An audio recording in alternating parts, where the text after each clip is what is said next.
নমস্কার, আপনারা দেখছেন ট্রাইব টিভি, সঙ্গে রয়েছি আমি কুকুমনি। শুরু করছি আজকের বেঙ্গল এক্সপ্রেস। শুরুতেই নজরে রাখবো শিরোনাম।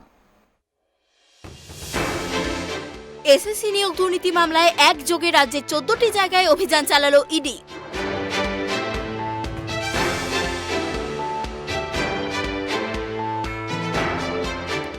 গরু পাচার মামলায় সাইগাল হোসেনের ফের 14 দিনের জেল হেফাজত।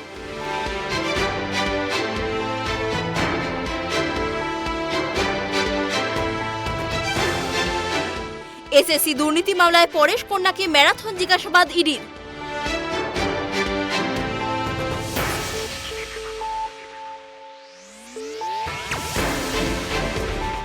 রাষ্ট্রপতি নির্বাচনে বাংলায় ক্রস ভোটিং, 221টির বদলে 216টি ভোট পেলেন জসবন্ত সিনহা।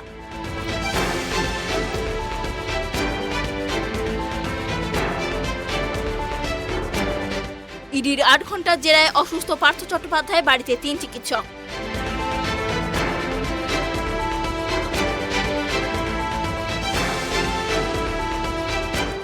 রাজ্যে মাঝারি শিল্পে বিনিয়োগ বাড়াতে জেলায় জেলায় তৈরি হবে ফেলিসিটেশন সেন্টার।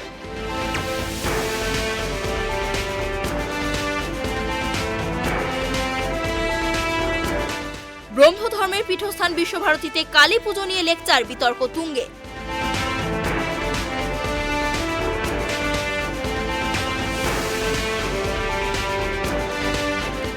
রান্নাঘরে গ্যাস সিলিন্ডার ফেটে বাঁকুড়ার বিষ্ণুপুর নার্সিংহোমে ভয়াবহ অগ্নিকাণ্ড।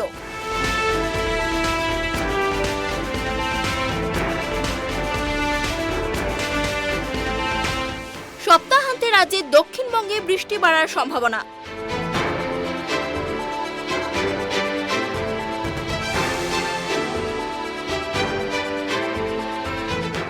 লোকসভায় জনসংখ্যা নিয়ন্ত্রণ বিল পেশ করল কেন্দ্রীয় সরকার।